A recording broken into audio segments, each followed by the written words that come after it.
Friends, நான் தான் Ducky. இப்போ நம்ம ஒரு சூப்பரான எல்லாருக்கும் பிடிச்ச சிக்கன் பிரியாணி எப்படி செய்யறதுன்னு வாங்க பார்க்கலாம். அதுக்கு முன்னாடி நம்ம உமன்ஸ் கிளப் ஃபேக்ட்ரி சேனலை சப்ஸ்கிரைப் பண்ணாதவங்க கண்டிப்பாக சப்ஸ்கிரைப் பண்ணுங்கள். பக்கத்தில் இருக்கிற பெல் பட்டனை ப்ரெஸ் பண்ணுங்கள். அப்போ தான் நாங்கள் அடிக்கடி போடக்கூடிய எல்லா வீடியோக்களும் உங்களை வந்து சேரும்.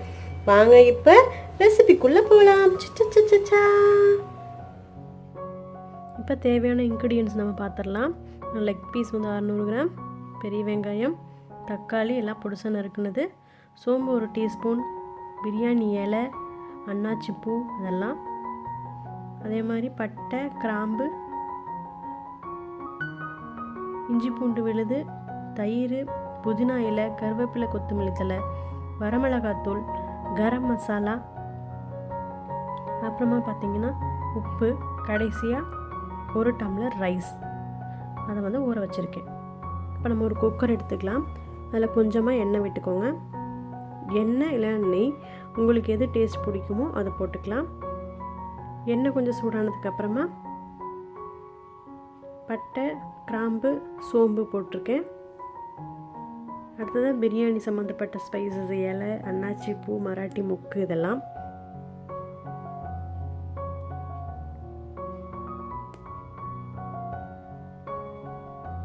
அடுத்ததாக இஞ்சி பூண்டு பேஸ்ட் நான் ஒரு 1.5 டேபிள் ஸ்பூன் போட்டிருக்கேன். இஞ்சி பூண்டு பச்சை வாசம் போகிற அளவுக்கு நல்லா ஃப்ரை பண்ணணும்.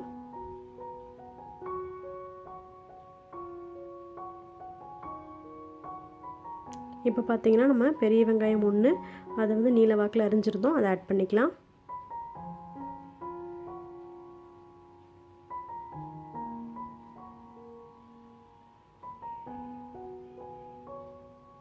எண்ணெய் கொஞ்சம் வதங்கினதுக்கப்புறமா தக்காளி ஒரு 7லேருந்து 8 தக்காளி, பெரிய சைஸ் தக்காளின்னு எடுத்திருக்கேன், அதையும் நீலவாக்கில் அரிஞ்சிருக்கேன், அதை ஆட் பண்ணிக்கலாம்.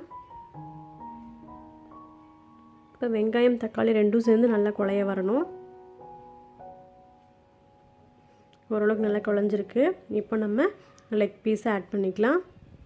நீங்கள் வந்து சிக்கன் பீசஸும் போட்டுக்கலாம். நான் வந்து லெக் பீஸ் போட்டிருக்கேன். கூட மசாலா பார்த்திங்கன்னா வெறும் வரமிளகாத்தூளும் கரம் மசாலா மட்டும்தான். நான் 1.5 டேபிள் ஸ்பூன் ரெண்டுமே போட்டிருக்கேன். உங்களோட காரத்துக்கு தகுந்த மாதிரி நீங்கள் எவ்வளோ வேணுமோ அதை போட்டுக்கலாம். அடுத்ததாக உப்பு. இப்போ இதெல்லாம் சேர்ந்து நல்லா கலந்து விட்டுடலாம்.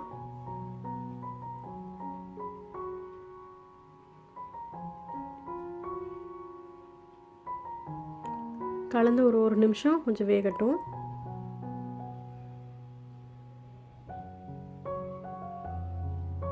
இப்போ வந்து நம்ம 1 கப் தயிர் எடுத்து வச்சுருக்கேன், அதை ஆட் பண்ணிக்கலாம். நல்லா மிக்ஸ் பண்ணி விட்டுருங்க. ரொம்பவே சீக்கிரமாக ஈஸியாக நீங்கள் பிரியாணி செஞ்சிடலாம். இப்போ தயிர் நல்லா மிக்ஸ் ஆகிருக்கு. நம்ம இந்த டைமில் நம்ம எடுத்து வச்சுருக்கிற புதினா ஒரு கைப்பிடி அளவுக்கு அதை ஆட் பண்ணிக்கோங்க. புதினா நிறைய பேர் அரைச்சும் ஆட் பண்ணுவாங்க, அது உங்களோட சாய்ஸ் தான். ஆனால் இப்படியே போட்டிங்கனாவே போதும், ரொம்பவே நல்லாயிருக்கும். புதினாவை நல்லா கலந்து விட்டுட்டு புதினா கலர் மாறுறதுக்குள்ளாகவே நம்ம தண்ணி ஆட் பண்ணிக்கலாம். தண்ணி பார்த்திங்கன்னா நான் 1 கப் ரைஸ் எடுத்திருக்கேன், அதுக்கு 1.5 கப் தண்ணி ஊற்றினா போதும். ஆல்ரெடி தக்காளியிலேருந்துலாம் தண்ணி வரும், சிக்கன்லேருந்துலாம் தண்ணி வரும். ஸோ நமக்கு 1.5 கப் தண்ணி இருந்தால் போதும். தண்ணி கொதி வந்ததுக்கப்புறமா நம்ம அரிசியை அலசிட்டு இதில் ஆட் பண்ணிக்கலாம். அரிசி ஃபுல்லாக ஆட் பண்ணதுக்கப்புறமா நல்லா கலந்து விடுங்க. கலந்து விட்டுட்டு நீங்கள் டேஸ்ட் பண்ணி பாருங்கள். இதில் ஏதாவது உப்பு காரம் உங்களுக்கு தேவைப்பட்டிருந்ததுன்னா கண்டிப்பாக நீங்கள் ஆட் பண்ணிக்கோங்க. எனக்கு இது கரெக்டான ரேஷியோ, அதனால் எனக்கு தேவையில்லை. நான் வந்து இதை க்ளோஸ் பண்ணி ஒரு 2 விசில் விட்டோம்னா போதும்.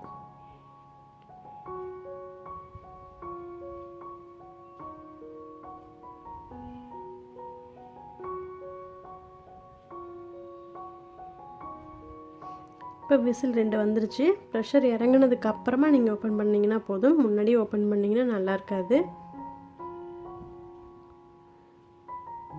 பார்த்தீங்களா, ஓப்பன் பண்ணியாச்சு.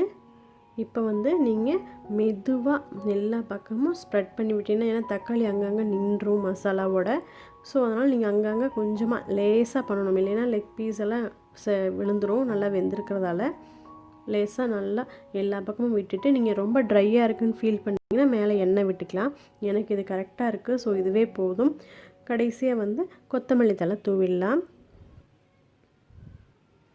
ஒரு சூப்பரான டேஸ்டியான சிக்கன் பிரியாணி ரெடி. உங்களுக்கு இந்த வீடியோ பிடிச்சிருந்ததுன்னா உமன்ஸ் கிளப் ஃபேக்ட்ரி சேனலுக்கு சப்ஸ்கிரைப் பண்ணுங்கள். தேங்க்யூ.